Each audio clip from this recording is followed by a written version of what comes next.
नमस्कार सर्वांना, श्री स्वामी समर्थ. कशा आहात सगळे? मस्त मजेत ना? चला तर मग सुरुवात करूया आजच्या आपल्या या नवीन रेसिपीला. तर मंडळी, आज आपण करणार आहोत हिरव्या मुगाचे डोसे. तर इथे आपण 1 कपभर मूग घेतलेले आहेत. वजनाने हे 1 पाव आहेत. तर 1 कपभर आपण मोजून घेतलेले आहेत. ते तर तुम्ही आवडीप्रमाणे मुगाचं प्रमाण कमी जास्त करू शकता, कारण या डोश्यांना असं कोणतंही असं परफेक्ट असं मापाची गरज नाही. तुम्ही कितीही घातलेत, अंदाजे घातलेत तरीसुद्धा आपले डोसे अगदी उत्तम होतात. तर हे 1 कपभर मूग आपण स्वच्छ निवडून घेतलेले आहेत. त्याचबरोबर इथे आपण अगदी थोडीशी मूगडाळ घालत आहोत, 1 पाव कपभर. तर मूगडाळ ही तुम्ही तुमच्या आवडीप्रमाणे इथे घालू शकता. अर्धं प्रमाण मुगाचं आणि अर्धं मूगडाळ असं घेतलं तरीसुद्धा चालेल, किंवा फक्त मूगडाळ किंवा फक्त मुगाचे सुद्धा तुम्ही डोसे केलेत तरीसुद्धा अगदी छान असे आपले हे डोसे तयार होतात. ते हे मूग आणि मूगडाळ आपण एकत्र करून व्यवस्थित स्वच्छ 3 पाण्याने धुवून घेतलं. त्यानंतर याला आपण भिजायला ठेवलं होतं. एक 4 ते 5 तास आपण भिजवून घेतलं आहे. आणि आता आपली ही मूगडाळ आणि मूग अगदी व्यवस्थित असं भिजून झालेलं आहे. एकदम आपलं भांडं असं पूर्ण भरलेलं आहे आता. तर आता आपण हे मिक्सरला बारीक वाटून घ्यायचं आहे. तर हे मूगडाळ आणि मूग आपण जेव्हा वाटण करतो त्याच वेळेस आपण यामध्ये लसूण आणि मिरची ॲड करायची आहे. तर इथे आपण एक 10-12 लसूणच्या पाकळ्या घातलेल्या आहेत आणि एक 6-7 मिरच्या घातलेल्या आहेत. तर आपलं हे मूग भिजवून आता किमान अर्धा किलो तरी असं वजनाने झालेलं आहे. तर जेवढे आपले मूग होतात त्याच अंदाजाने आपण इथे लसूण आणि मिरचीचं प्रमाण कमी जास्त करायचं असतं, किंवा तुमच्या आवडीप्रमाणे तुम्हाला जसं तिखट आवडतं त्या अंदाजाने इथे मिरची आणि लसूण घालू शकता. तर हे असं आपण मिक्सरच्या भांड्यामध्ये घालून अगदी छान असं बारीक वाटून घेतलेलं आहे. अगदी थोडं थोडं पाणी ॲड करून आपण हे पूर्ण मूग वाटून घ्यायचे आहे. तर मंडळी, तुम्ही अजूनही आपल्या चॅनलला सबस्क्राईब केले नसेल तर प्लीज चॅनलला सबस्क्राईब करा आणि बेल आयकॉनला क्लिक करा, म्हणजे तुम्हाला आपल्या नवनवीन रेसिपीजच्या नोटिफिकेशन सर्वात अगोदर मिळतील. तर हे अशा पद्धतीने आपण वाटून घेतलेलं आहे. तुम्ही बघू शकता अगदी पातळ नाही केलेलं आपण, अगदी थोडंसं घट्ट असं पीठ आहे. तर यामध्ये आपण आता बारीक चिरलेला कांदा ॲड करू आणि एक बारीक चिरलेला टोमॅटो ॲड करतो आहे. तर इथे तुम्ही तुमच्या आवडीप्रमाणे कोणत्याही भाज्या घालू शकता, जसे की शिमला मिरची घालू शकता, गाजर घालू शकता. अगदी बारीक चॉप करायचं आहे आणि पिठामध्ये ॲड केलं तरीसुद्धा चालेल. तर आता इथे आपण चवीपुरतं मीठ घालूया. कोणत्याही भाज्या तुम्ही इथे ॲड करू शकता. बीन्ससुद्धा घातले तरीसुद्धा चालेल, कोबी घातला तरीसुद्धा चालेल. तुमच्या आवडीप्रमाणे इथे भाज्या तुम्ही कमी जास्त घालू शकता, किंवा नुसते मुगाचे डोसे केले तरीसुद्धा चालेल. तर आता आपलं पीठ रेडी झालेलं आहे. इथे आपण घेतलेले आहे फुटाणा डाळ. इथे आपण करतो आहे डोस्यासाठी लागणारी चटणी. तर 2 ते 3 टेबलस्पून आपण फुटाणा डाळ घेतलेली आहे. 2 ते 3 टेबलस्पून आपण शेंगदाणे घेतलेले आहेत. त्यामध्ये आता आपण घालूया एक 4-5 लसूणच्या पाकळ्या आणि एक 4 हिरव्या मिरच्या घालून घेऊया. तर चटणी मी अगदी थोडीशी करत आहे.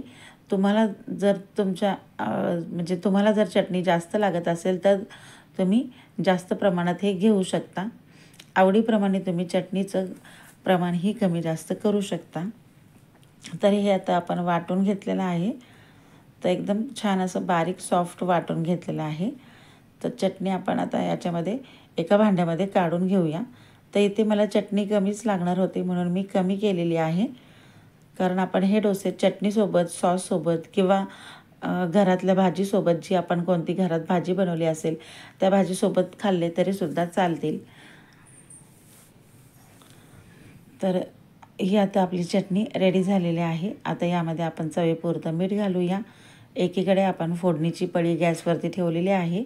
त्यामध्ये आपण तेल घालून चटणीला वरतून फोडणी घालणार आहोत. तर इथे आपण फक्त जिरं, मोहरी आणि कढीपत्ता एवढंच फोडणीला घालत आहोत. तर या चटणीला आपण अशी वरतूनच फोडणी घालायची असते, कारण यामध्ये आपण फुटाणा डाळ घातलेली आहे आणि ती गॅसवरती उकळली तर अगदी चटणी पटकनच अशी घट्ट एकदम होईल. तर फुटाणा डाळ घातल्यावर आपण वरतूनच अशी फोडणी घालून घ्यायची आहे. चटणी उकळवायची नाही. तर आपली ही चटणी आता रेडी झालेली आहे. आता आपण डोसे करायला घेऊया. तर इथे आपण नॉनस्टिक तवा ठेवलेला आहे गॅसवरती आणि त्याला थोडंसं तेल लावून घेतलेलं आहे. तर मंडळी, तुम्ही जर वजन कमी करत असाल किंवा डाएट फॉलो करत असाल तर हे डोसे अगदी उत्तम आहेत आपल्याला डाएटमध्ये. वजन कमी करण्यासाठी अगदी खूपच आपल्याला या डोस्याचा उपयोग होतो. तुम्ही अगदी 2, 3, 4 डोसे जरी खाल्लेत तरीसुद्धा वजन अजिबात वाढत नाही. जर तुम्ही वजन कमी करत असाल आणि तुम्ही 2 वेळेला हे डोसे खाल्लेत तर अगदी झटपट आपलं वजन कमी होण्यास मदत होईल. तर मी सुद्धा थोडंसं डाएट फॉलो करते आहे, थोडंसं वजन कमी करते आहे, त्यामुळे आज मी हे डोसे केले आहेत. तर आपला हा डोसा असा वरतून सुकला की मग आपण हा परतायचा आहे. असा पलटी करून घ्यायचा आहे आणि आपला तवा एकदा तापला की आपण काय करायचं आहे, गॅसची फ्लेम ही मीडियम ठेवायची आहे आणि मगच आपण डोसे हे हळूहळू भाजून घ्यायचे आहेत. 2 ते 3 मिनटं आपल्याला एका बाजूला भाजायला लागतात. जर तुम्ही हाय फ्लेम ठेवले तर डोसे आपले करपतील, अगदी काळे असे होतील. त्यामुळे याला मीडियम गॅसवरतीच आपण या डोस्यांना भाजून घ्यायचं आहे. तर हे आपला डोसा एक रेडी झालेला आहे. तर त्याच पद्धतीने आता आपण दुसरा डोसा करून घेऊया. थोडंसं तेल लावूया आणि दुसरा डोसा आपण घालून घेऊया. तर यामध्ये आपण भाज्या घातल्यामुळे चमच्याने हळूहळू पसरवतो आणि आपण जर भाज्या नाही घातल्या तर इतर डोशाप्रमाणे आपण जसं चमच्याने फिरवतो त्या पद्धतीने फिरवलं तरीसुद्धा चालेल. तर इथं आपण भाज्या घातल्यामुळे हे तर असं आपण चमच्याने हळूहळू पसरवून घ्यायचं आहे. तर हा आपला दुसरा डोसाही परफेक्ट असा रेडी झालेला आहे.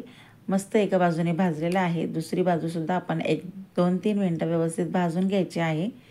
मीडियम गॅसवरतीच भाजून घ्यायचे आहे डोसे. हाय फ्लेम करायचा नाही, नाहीतर मग डोसे आपले करपतील.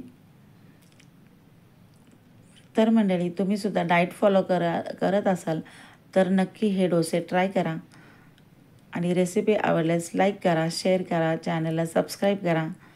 तर अशा पद्धतीने आपले डोसे आणि चटणी रेडी झालेले आहे. अगदी मौसूद असे आपले हे डोसे होतात. खायलासुद्धा अगदी उत्तम टेस्टला होतात. तर तुम्हीसुद्धा एकदा नक्की ट्राय करा. अगदी परफेक्ट असे डोसे होतात आणि याला कोणतंही प्रमाण असं लागत नाही. तुम्ही तुमच्या आवडीप्रमाणे सगळं प्रमाण इथे कमी जास्त करू शकता. तर आपले हे डोसे कसे वाटले मला कमेंट करून नक्की सांगा. व्हिडिओ पाहिल्याबद्दल थँक्यू.